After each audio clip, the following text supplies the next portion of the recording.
عائشہ ایک چھوٹے سے شہر میں رہتی تھی جہاں کی گلیاں اور بازار عائشہ کی زندگی سے کافی واقف تھے۔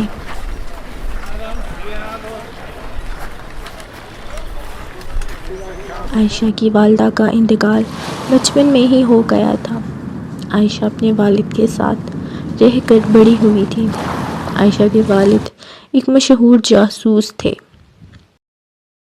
جن کی موت ایک کار حادثے کی شکل میں ہوئی تھی۔ والد کی موت کے بعد عائشہ کا دل ہمیشہ اداس رہنے لگا۔ اس کی زندگی کی سب سے بڑی خواہش یہ تھی کہ وہ بھی اپنے والد کی طرح ایک کامیاب اور بہت بڑی جاسوس بنے جو شہر کے تمام رازوں کو حل کر سکے۔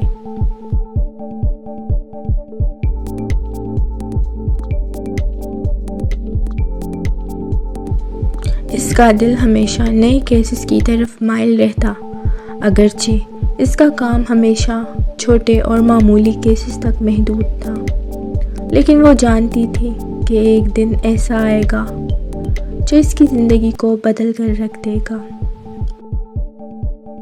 عائشہ نے ایک چھوٹے سے دفتر میں کام شروع کیا جہاں وہ لوگوں کی چھوٹی چھوٹی پریشانیوں کو حل کرتی تھی۔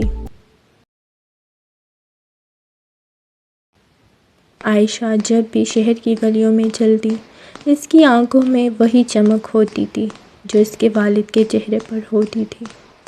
عائشہ نے کبھی نہیں سوچا تھا کہ ایک دن اس کی زندگی میں اتنی بڑی تبدیلی آئے گی۔ وہ جانتی تھی کہ اس کے والد کی موت کوئی عام کار ایکسیڈنٹ نہیں ہو سکتا۔ ایک دن عائشہ کے دفتر میں ایک نیا کیس آتا ہے۔ یہ ایک امیر خاندان کی بچی مینا کا کیس ہوتا ہے جسے کسی نے کڈنیپ کر لیا ہوتا ہے۔ مینا کی والدہ عائشہ سے درخواست کرتی ہے کہ وہ ان کی بیٹی کو ڈھونڈ نکالے۔ عائشہ: تو اچھا یہ بتاؤ، آخری بار تم اپنی بیٹی کو کہاں لے کر گئی تھی؟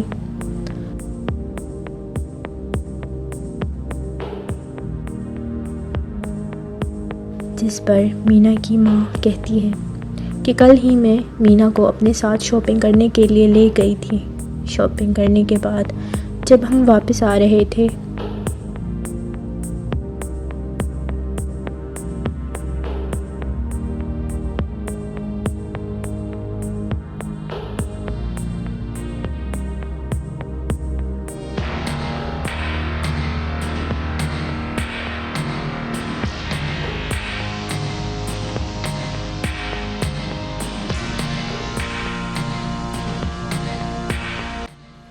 تو پارکنگ لاٹ میں ہی جب میں گاڑی کے قریب پہنچی تو میں نے پیچھے مڑ کر دیکھا تو مینا وہاں نہیں تھی۔ جس پر عائشہ مینا کی ماں کو تسلی دیتی ہے کہ آپ ٹینشن نہ لیں، ہم آپ کی بیٹی کو ڈھونڈ نکالیں گے۔ رات کو عائشہ اپنے دفتر سے گھر کے لیے نکلتی ہے۔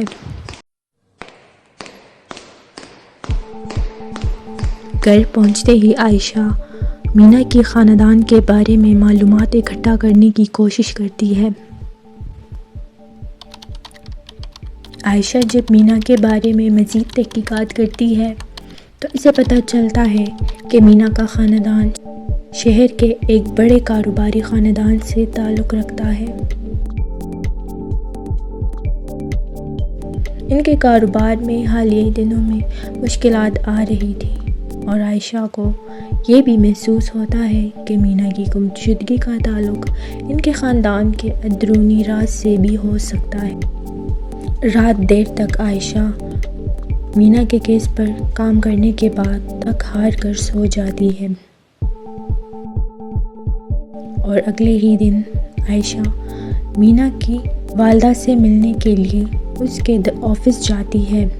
عائشہ مینا کی والدہ کی آنکھوں میں ایک بے چینی اور خوف محسوس کرتی ہے اور وہ نہ چاہتے ہوئے بھی کچھ باتیں چھپانے کی کوشش کرتی ہے، مگر عائشہ کو سمجھ آ جاتا ہے کہ یہاں کچھ اور بھی ہے جسے چھپایا جا رہا ہے۔ عائشہ کی تحقیق میں ایک نیا موڑ آتا ہے جب وہ منہاج سے ملتی ہے۔ منہاج جو کہ عائشہ کا سینئر آفیسر ہوتا ہے، جس کے پاس شہر کے تمام ڈیٹیلز ہوتے ہیں، منہاج عائشہ کو بتاتا ہے کہ اس شہر میں کئی دہائیوں سے گمشدگیاں ہو رہی ہے اور ان کے پیچھے ایک خفیہ گروہ کا ہاتھ ہے۔ یہ گروہ شہر کے لوگوں کو دھوکہ دے کر ان کی زندگیوں کو برباد کر دیتا ہے۔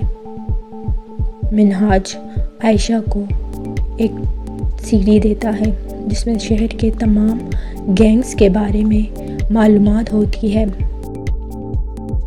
منہاج عائشہ کو جو ڈاکیومنٹس دیتا ہے تو اس میں بہت ساری ڈیٹیل ہوتی ہے اس گروہ کے بارے میں۔ یہ گروہ صرف پیسے نہیں کما رہا بلکہ وہ اس شہر میں خوف و ہراس پھیلانے کی کوشش کر رہا ہے تاکہ وہ اپنے مفادات کو پورا کر سکے۔ عائشہ جب تمام ڈاکیومنٹس کا مطالعہ کرتی ہے تو اس کو شہر کی قدیم تاریخ اور اس کے پوشیدہ راز کا ایک نیا پہلو نظر آتا ہے۔ عائشہ کی تحقیقات مزید گہری ہوتی جا رہی تھی۔ شہر کے قدیم ترین علاقے میں ایک خفیہ گروہ سرگرم تھا جو ہمیشہ اپنے کاروبار کو چھپاتا رہتا۔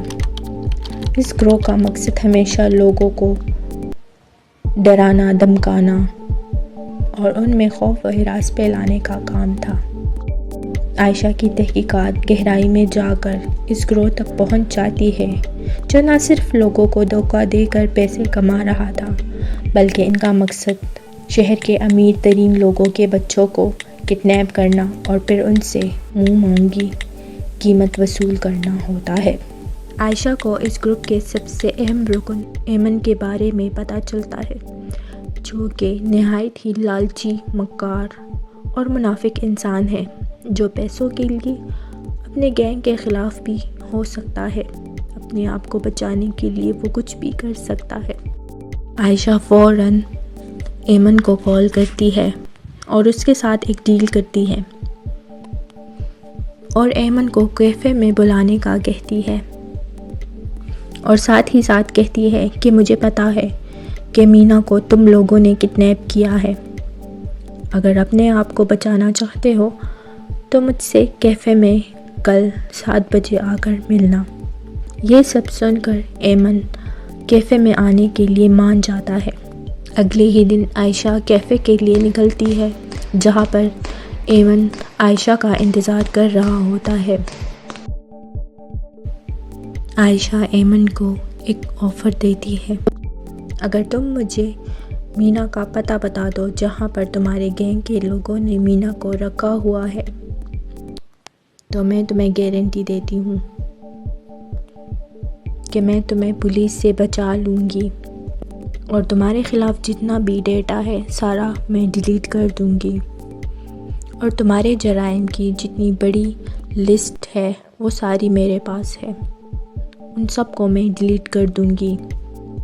یہ سب سننے کے بعد ایمن عائشہ سے پیسوں کی بھی ڈیمانڈ کرتا ہے۔ عائشہ ٹھیک ہے، مجھے یہ ڈیل منظور ہے۔ عائشہ جب کیفے سے نکلتی ہے تو باہر کافی زوردار بارش شروع ہو جاتی ہے۔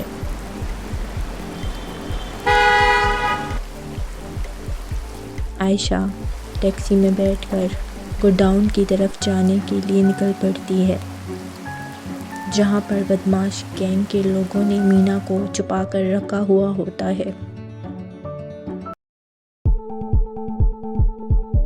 ایک تاریک اور سنسان سا گوڈاؤن جہاں عائشہ اور گینگ کے ارکان کا آمنا سامنا ہوتا ہے۔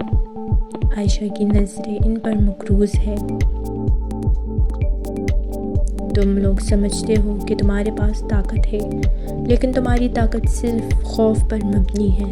تم جو کچھ بھی کرتے ہو وہ سچائی کے سامنے کچھ بھی نہیں ہے۔ گینگ کا لیڈر ہنستے ہوئے تمہاری جرت کی داد دینی پڑے گی لیکن تمہیں نہیں پتا کہ ہم کتنے خطرناک لوگ ہیں، ہمیں روکنا تمہاری بس کی بات نہیں ہے۔ عائشہ تم لوگ طاقت کے نشے میں ہو لیکن طاقت صرف کامیاب ہوتی ہے جب تک تمہیں اس کا سچ پتہ نہ چلے۔ تم لوگوں نے بچی کو پکڑا ہے، تم نہیں جانتے کہ یہ تمہارے لیے کتنا خطرناک ہو سکتا ہے۔ اگر تم نے اس بچی کو نقصان پہنچایا تو تمہاری زندگی اس شہر میں آخری زندگی ہوگی۔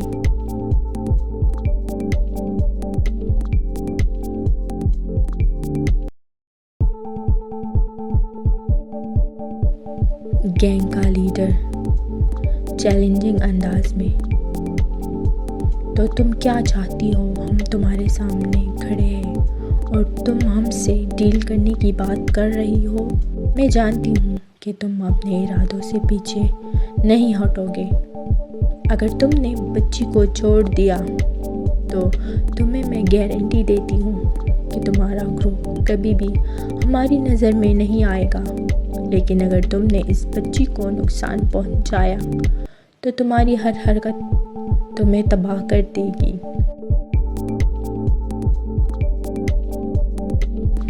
یہ کیا بکواس کر رہی ہو؟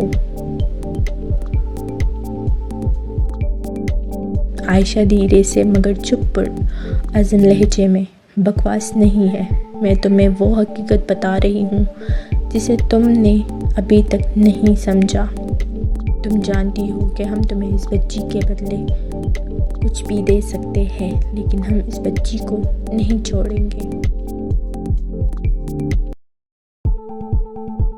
عائشہ دیکھو، تمہیں جتنے بھی پیسے چاہیے تھے ہم وہ لے آئے ہیں، تو اس سے اچھا ہے کہ بچی کو چپ چاپ ہمارے حوالے کر دو۔ اگر تم بچی کو ہمارے حوالے کرو گے تو میں گارنٹی دیتی ہوں کہ نہ تو پولیس تمہاری کام میں رکاوٹ ڈالے گی، نہ ہم تمہارے آڑے آئیں گے، اور تمہارے جرائم کا جتنا بھی ڈیٹا ہمارے پاس ہے وہ ہم پولیس کو نہیں دیں گے۔ جس کے بعد گینگ کا لیڈر اس ڈیل کو مان لیتا ہے اور بچی کو عائشہ کے حوالے کر دیتا ہے۔ عائشہ بچی لے کر جیسے ہی باہر نکلتی ہے، وہ فوراً پولیس کو کال کرتی ہے اور اس گوڈاؤن کا ایڈریس بتاتی ہے کہ یہاں پر ہی بدماش گینگ کی سبھی ممبر موجود ہیں۔ تھوڑی دیر کے بعد پولیس آ کر بدماش گینگ کے سبھی لیڈرز کو گرفتار کر کے لاک اپ میں بند کر دیتی ہے اور عائشہ بچی لے کر بحفاظت حوالے کر دیتی ہے۔ عائشہ خود پر بہت ہی فخر محسوس کر رہی ہوتی ہے کہ آخرکار وہ اپنے والد کی طرح ایک کامیاب اور ایماندار جاسوس بن گئی۔